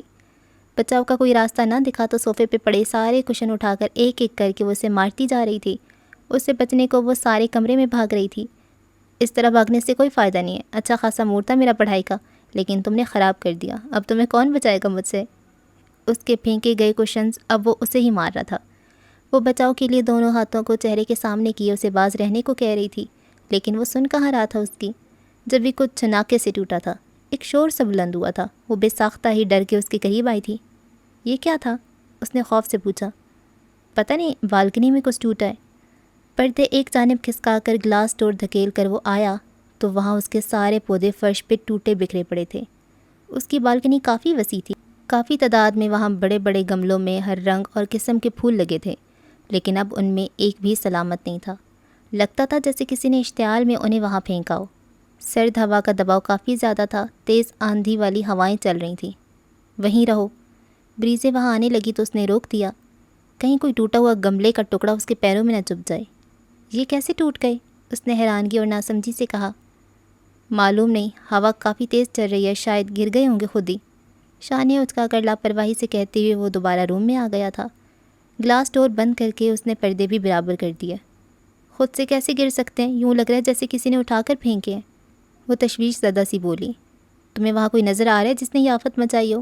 لیکن فاطم، وہ دھیمی آواز سے بڑبڑائی تھی، لیکن عاشر کی سماعتوں تک بخوبی اس کی آواز پہنچ گئی تھی۔ کس کا نام لے رہی ہو یہ؟ معلوم ہے نا شادی ہو گئی ہے تمہاری، پھر بھی اس دن کو یاد کری ہو؟ شرم نہیں آتی تمہیں؟ پیشانی پر تیوریاں لیا وہ سختی سے جھڑک کر بولا، تمہیں شرم نہیں آتی؟ ایک دن زیادہ سے جیلس ہو رہے ہو۔ اس کا ذکر ہمارے بیچ میں کیوں ہو رہا ہے بریزے؟ اس نے ضبط سے پوچھا۔ تصحیح کر لو اپنی، اس کا ذکر ہمارے بیچ نہیں ہو رہا، بلکہ تم ہم دونوں کے بیچ میں آئے ہو۔ ہم دونوں یعنی میرے اور فاطم کے۔ ایک لفظ پہ زور دے کر بولی، مجھ سے فری ہونے کی کوشش کر رہے تھے نا تم؟ دیکھو وہ کتنا غصہ کر کے گیا ہے۔ اس نے بالکنی میں ہوئی توڑ پھوڑ کی طرف اشارہ کر کے کہا۔ وہ بھنجے تاثرات کے ساتھ سخت نظروں سے اسے دیکھ رہا تھا، جو اس کی جانب سے رخ موڑ کر بالکنی کی جانب منہ کر کے کھڑی ہو گئی تھی۔ عاشر یہی سمجھ کر ناگواری محسوس کر رہا تھا کہ وہ شاید اسے یاد کر رہی ہے، لیکن حقیقت میں تو وہ اپنی ہنسی دبانے کو رخ موڑ کر کھڑی تھی۔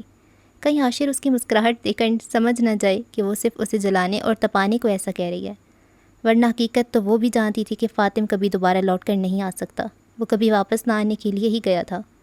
بریزے کے دل کے کونے میں کہیں ابھی بھی اس کی یاد کی شمعیں روشن تھیں، جن کی روشنیوں سے وہ اب ہمیشہ ہی نگاہیں چرا جایا کرتی تھی۔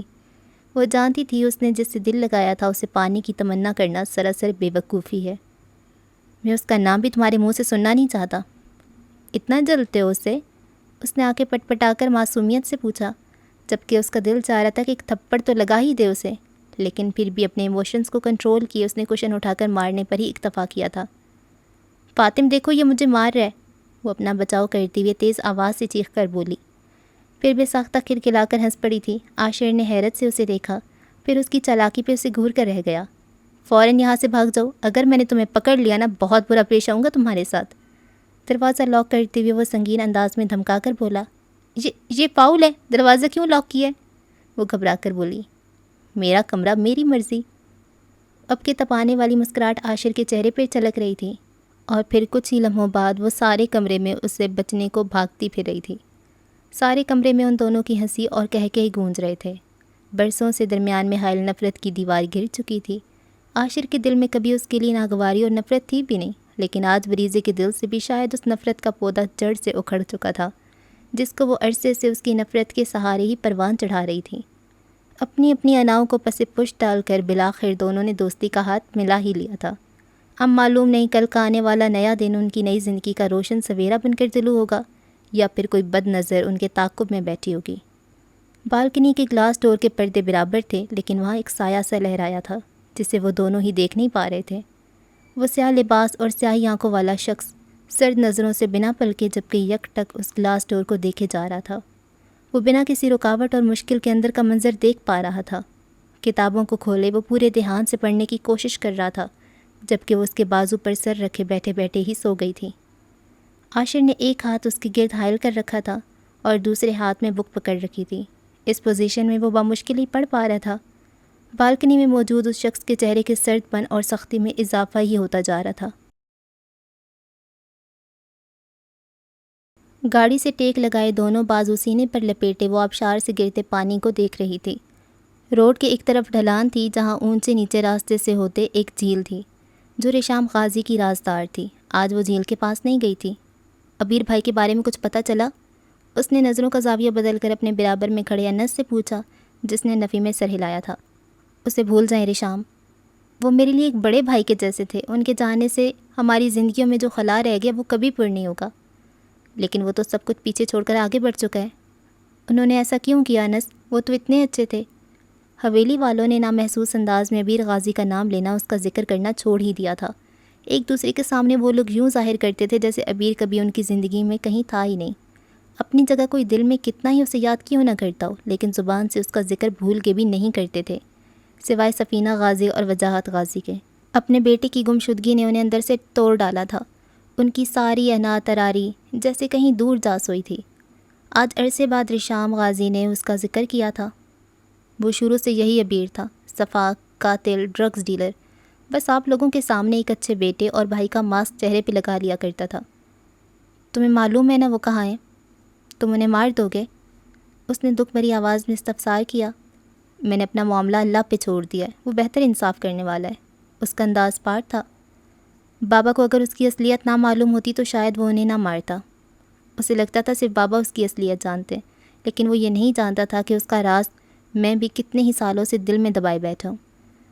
معاف کرنے والے کا بڑا رتبہ ہوتا ہے۔ کہیں نہ کہیں وہ بھی یہی چاہتی تھی کہ وہ ابیر کو قتل نہ کرے۔ انس نے ایک نظر اسے دیکھا، پھر پیشانی پہ کتنے ہی بل نمودار ہوئے۔ آپ کے جس کزن نے پروپوزل بھیجا تھا اس کے بارے میں پتہ چل گیا مجھے۔ اس نے بات کو پلٹ کے وہ رخ دیا تھا کہ ریشام نے سٹ پٹا کے اسے دیکھا، لیکن جلدی خود کو کمپوز کر لیا۔ بیوقوف بنانے کا حق کیا صرف تمہیں ہے؟ اس نے تنک کر پوچھا۔ آپ بیوقوف بنائیے، میں نے منع نہیں کیا، لیکن یہ جان نکالنے والی باتیں مت کیا کریں۔ وہ ملتجی سا بولا۔ ایک ہاتھ رخسار تلے رکھے وہ اسے دیکھے گئی۔ وہ چہرہ یوسف سے کچھ الگ تھا۔ اس کا ہیئر کٹ اور داڑھی کا سٹائل مختلف تھا، لیکن اس کا چہرہ اور آنکھیں تو وہی تھیں۔ انس نے اس کی محویت کو محسوس کرتے ہوئے رخ موڑ کے اسے دیکھا، پھر چہرہ جھکا کر مسکرا دیا۔ وہ لڑکی سچ میں دیوانی تھی۔ جب سے دادا جان نے ہمارا پھر سے نکاح کرنے کو کہا ہے، مجھے بس وہ یوسف اور ریشام یاد آ رہے ہیں جو ایک دوسرے سے ہمیشہ ناراض ہی رہتے تھے۔ ریشام کو یہ گلا تھا کہ یوسف اس کی طرف دیکھتا نہیں، اور یوسف کو یہ بات پریشان کرتی تھی کہ ریشام غازی سب کو چھوڑ کے بس اسے ہی دیکھتی رہتی ہے۔ میں نے کافی کوشش کی تھی کہ کسی طرح آپ کی توجہ خود پر سے ہٹانے میں کامیاب ہو جاؤں، لیکن مجھے ہمیشہ ناکامی کا سامنا کرنا پڑا۔ تم اس لیے کامیاب نہیں ہوئے کیونکہ ریشام غازی اگر ایک بار کسی چیز پہ نظر ڈال لے تو اپنا بنا کر ہی رہتی ہے۔ وہ ایک ادا سے گردن تان کے بولی۔ لیکن آپ نے تو مجھے کہیں کا بھی رہنے نہیں دیا۔ وہ افسوس سے سر ہلا کر بولا تو اس نے مصنوعی ناراضگی سے اپنے نازک سے ہاتھ کا مکہ بنا کر اس کے بازو پہ مارا، لیکن پھر اسی بازو پر اپنا سر ٹکا کر آنکھیں موند لیں۔ ریشام ضمیر غازی، جس نے ہمیشہ ایک شاہانہ زندگی گزاری تھی، شہزادیاں بھی جس کی قسمت پہ رشک کیا کرتی تھیں، آج وہ جان گئی تھی کہ اللہ کبھی کسی کو خالی ہاتھ نہیں رہنے دیتا۔ وہ اللہ سے یوسف کو مانگا کرتی تھی۔ وہ سمجھتی تھی کہ وہ اس کے لیے بہتر ہے، لیکن اللہ کو اسے بہتر نہیں بہترین دینا تھا، اسی لیے اسے یوسف نہیں انس سے نوازا تھا۔ وہ اس نوازش پر اللہ کا جتنا شکر ادا کرتی اسے کم ہی لگتا تھا۔ کسی نے مجھ سے کہا تھا کہ میں آپ کے لیے پورا بازار بھی خرید سکتا ہوں۔ انس نے چونک کے اسے دیکھا۔ آپ جانتی تو ہیں آپ کے بڑے بھائی نے میری ساری محنت جلا کے راکھ کر دی تھی۔ میں نے زیرو سے سب کچھ شروع کیا ہے۔ یعنی اب تم بہانے بنا رہے ہو؟ میں بہانے نہیں بنا رہا، بس رہنے دو تم، میں ہی ایک پاگل ہوں جو تمہاری محبت میں کچھ نہیں سوچتی، اور ایک تم ہو۔ میں ایسا کیا کروں کہ آپ کو میری محبت پہ اعتبار آ جائے؟ یہ تمہیں معلوم ہونا چاہیے۔ بیٹھیں گاڑی میں، اس نے فرنٹ ڈور کھولتے ہوئے اسے کہا۔ کہاں جا رہے ہم؟ آپ کے لیے پورا بازار خریدنے۔ آپ کو پسند تھا نا یوسف کے پیسوں سے شاپنگ کرنا؟ جس چیز پر ہاتھ رکھوں گی وہ لے کر دو گے؟ اس نے تصدیق چاہی تو اس نے اس بات میں سر ہلا دیا۔ مسکراتی ہوئی نظروں سے اسے دیکھتی ہوئے ریشام نے 2 قدم آگے بڑھ کے اس کے شانے پہ سر ٹکا دیا۔ تم مل گئے ہو، مجھے اب کچھ بھی نہیں چاہیے۔ اسے سارے جہاں سے بڑھ کر وہ صرف ایک شخص عزیز تھا۔ انس نے مسکراتے ہوئے اسے اپنے حصار میں لے لیا تھا۔ سرما کی سنہری دھوپ کی مانند وہ لڑکی اس کی دلی سکون کا باعث بن چکی تھی۔ محبت کے کھاردار پتھریلے راستوں کو عبور کر کے ان دونوں نے بالآخر اپنی منزل کو پا لیا تھا۔ سنگی بینچ پر بیٹھی وہ اپنے سامنے فٹ بال کھیلتے بچوں کو دیکھ رہی تھی۔ اس وقت فیملی پارک میں زیادہ رش نہیں تھا، ورنہ عام طور پر کافی چہل پہل ہوا کرتی تھی۔ آج نیو یارک کا موسم ابر آلود تھا۔ نیوز پر بھی بارش برسنے کی پیشن گوئی کی گئی تھی، جس کی تصدیق ان سیاہ بادلوں سے ہو رہی تھی جنہوں نے پل بھر میں پورے آسمان کو ڈھانپ لیا تھا۔ فٹ بال سے کھیلتے ہوئے بچے بھی وہاں سے جا چکے تھے، بس اکا دکا لوگ ہی واک کر رہے تھے۔ سیاہ حجاب مقید اس کے گلابی چہرے پر کچھ پرانے زخموں کے واضح نشانات تھے۔ ہڈی کی جیبوں میں ہاتھ ڈالے وہ اپنی جگہ سے اٹھ کر پارک سے باہر جانے والے راستے پر قدم بڑھا چکی تھی۔ اس برستی بارش میں وہ تنہا بیٹھ کر اپنی سوچوں سے جنگ نہیں کرنا چاہتی تھی۔ بارش کی تیز بوچھاڑ اور کڑکتی بجلیاں اسے کئی سال پیچھے اسی دن میں لے جاتی تھیں جو اس کے لیے ایک خوفناک خواب کی مانند تھا۔ جب ہاسپٹل میں اس نے آنکھ کھولی تو اپنے اوپر کئی ڈاکٹرز کو جھکے پایا تھا جو اسے ہوش میں آتے دیکھ کر بری طرح شوق میں تھے۔ اسے بتایا گیا تھا کہ ایکسیڈنٹ کے بعد ڈاکٹرز نے اسے چیک کیا تھا تو اس کی دل کی دھڑکن رک چکی تھی، وہ زندہ نہیں تھی۔ لیکن جب آئزل اور جنید کی ڈیڈ باڈیز کو ہاسپٹل لایا گیا تھا تو اسٹریچر دھکیلتے ہوئے ایک نرس نے محسوس کیا تھا جیسے وہ لڑکی زندہ ہے۔ اسٹریچر سے لٹکتا اس کا ہاتھ کانپ رہا تھا۔ وہ اسی وقت بھاگ کر ڈاکٹرز کو بلا لایا تھا، جسے چیک کرنے کے بعد فوراً آپریشن تھیٹر شفٹ کیا گیا تھا۔ اس کے سر پہ گہری چوٹیں آئی تھیں۔ کئی گھنٹوں کی انتھک محنت کے بعد اس کی کامیاب سرجری ہوئی تھی۔ جنید کے دوست و قارب ان کی اور آئزل کی آخری رسومات کے انتظامات میں مصروف تھے۔ وہ ان کے رشتہ داروں کے پاس پاکستان بھیجنا چاہتے تھے، لیکن علی کے کہنے پر وہیں دفن کیا جانا تھا۔ تب تک ڈیڈ باڈی کو ہاسپٹل میں ہی رکھا گیا تھا۔ جنید کے ایک دوست کے ساتھ علی خود ہاسپٹل آئے تھے ڈیڈ باڈیز لینے، لیکن جب ایک ڈاکٹر انہیں ICU میں لے کر آیا تو انہیں اپنی آنکھوں پر نہیں یقین آ رہا تھا کہ وہ بری طرح شوق میں تھے۔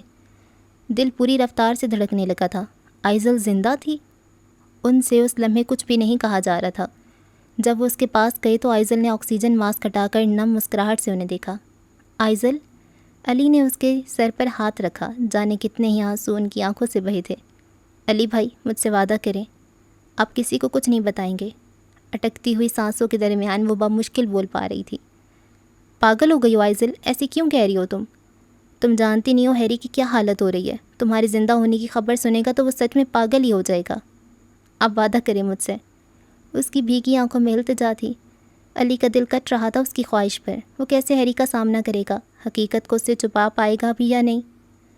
وہ میری وجہ سے بہت تکلیفیں اٹھا چکا ہے، اس سے اپنی زندگی میں آگے بڑھ جانے دیں۔ میں اسے روکنا نہیں چاہتی، میں چاہتی ہوں وہ وہی کرے جو وہ چاہتا ہے۔ میری وجہ سے وہ اپنی زندگی خراب کر رہا ہے۔ تمہارے بغیر بھی اس کی کوئی زندگی نہیں ہوگی آئزل، خدا را ایسا مت کرو۔ اس دن علی نے اپنی پوری کوشش کی تھی اسے منانے کی، لیکن اس کی ضد کے آگے ہتھیار ڈالنے ہی پڑے تھے۔ اس دن فرمان علی درانی نے آئزل کے راز کو اپنے سینے میں دفن کر لیا تھا۔ وہ جب بھی ہیری کے سامنے جاتے اسے نظریں نہیں ملا پاتے تھے۔ جب اس کی دگرگوں حالت کو دیکھتے انہیں اپنا آپ مجرم لگنے لگتا، لیکن آئزل کی وجہ سے خاموش رہنے پر مجبور تھے۔ اس دن کے بعد ہیری اپنے گھر واپس بھی نہیں جا سکا تھا۔ اس کے پیرنٹس نے اسے گھر سے نکال دیا تھا کیونکہ اس نے واضح الفاظ میں کہہ دیا تھا کہ وہ سنگر نہیں بننا چاہتا، وہ اپنی لائف میں کچھ اور کرنا چاہتا ہے۔ اس کے دوستوں نے بھی اسے بہتر سمجھانے کی کوشش ہی کی تھی۔ اپنے ہاتھوں سے اپنی زندگی خراب مت کرے، پلیٹ میں رکھ کر پیش کی جانے والی شہرت اور کامیابی کو مت ٹھکرائے، لیکن وہ بس کان لپیٹے سب کی سنتا رہتا۔ پڑھائی بھی اس نے چھوڑ رکھی تھی، نہ اسے کچھ کھانے کا ہوش تھا نہ ہی پینے کا۔ ایک جگہ بیٹھ جاتا تو گھنٹوں وہیں بیٹھا رہتا تھا۔ سب اسے پاگل سمجھنے لگے تھے، جس نے ایک لڑکی کے مرنے کا روگ لگا لیا تھا خود کو۔ ایسے میں فرمان دورانی نے ہی اسے سنبھالا تھا۔ اپنی پڑھائی کو بھی بیچ میں ڈراپ کر کے انہوں نے واپس پاکستان جانے کا فیصلہ کر لیا تھا۔ اس بار وہ اکیلے نہیں تھے، ہیری کو وہ اپنے ساتھ ہی لے جانا چاہتے تھے۔ اگر وہ وہیں رہتا تو کوئی بعید نہیں تھی کہ سچ میں ذہنی توازن کھو بیٹھتا۔ جب فرمان نے ہیری کے پیرنٹس سے اسے ساتھ لے جانے کی بات کی تو انہوں نے بخوشی اجازت دے دی۔ ہیری کی ذات سے انہیں محض بیزاری ہوتی تھی، کیونکہ اس وجہ سے ان کے سرکل میں ان کی کافی سبکی ہوتی تھی۔ صبح صادق کا اجالا پھیلنے لگا تھا، پرندے اپنے آشیانوں سے اڑان بھر چکے تھے۔ فجر کے بعد کچھ دیر واک کرنا ان دونوں کی پسندیدہ عادت تھی۔ ماشا سے بات کی تھی تم نے؟ پشت پر ہاتھ باندھ دے چلتے فرمان نے استفسار کیا تو اس نے اس بات میں سر ہلا دیا۔ اپنی طرف سے تو پوری کوشش کی ہے اس بے وقوف لڑکی کو سمجھانے کی۔ ایسا مت کہو اسے، وہ بے وقوف نہیں ہے، بس حد سے زیادہ جذباتی ہے۔ مجھ سے اتنا لڑ کے گئی تھی، آپ سب کے پریشر میں آ کر اس نے فاز کے لیے ہاں کر دی، لیکن مجھے پتہ نہیں کیوں ایسا لگتا ہے کہ اس کے دل و دماغ میں کچھ اور ہی چل رہا ہے۔ میرے یہاں ہوتے ہوئے نہ وہ سکون سے پڑھ سکے گی اور نہ اپنی زندگی میں آگے بڑھ سکے گی۔ بہت ہو گیا داریان، کب تک دوسروں کے لیے اپنی ذات کو نظر انداز کرتے رہو گے؟ انہوں نے ناراضگی سے کہا۔ میری ذات، میرا دل، میری خواہش۔ عرصہ ہوا فرمان بھائی، میں نے اپنی ذات کو اہمیت دینا چھوڑ دیا ہے۔ وہ پھیکا سا مسکراتے ہوئے بولا۔ فرمان کی نظر اس کی چوڑی کلائی پر گئی تھی جس میں ایک چین لپٹی ہوئی تھی۔ اس چین کا لاکٹ اس نے مٹھی میں دبا رکھا تھا۔ فرمان کو معلوم تھا وہ کون سا چین لاکٹ تھا۔ ہر اندھیری رات کے بعد صبح کا روشن سویرا پھیلتا ہے، ہر مایوسی کے بعد خوشی اور شکر گزاری کے بادل برستے ہیں، ہر انتظار اور صبر کا انعام ملتا ہے۔ آپ کیا کہنا چاہتے ہیں؟ وہ قدم روکے اسی کی طرف رخ کیے کھڑا تھا۔ تیز ہوائیں اس کی پیشانی پر بکھرے بالوں سے ٹکیلیاں کر رہی تھیں۔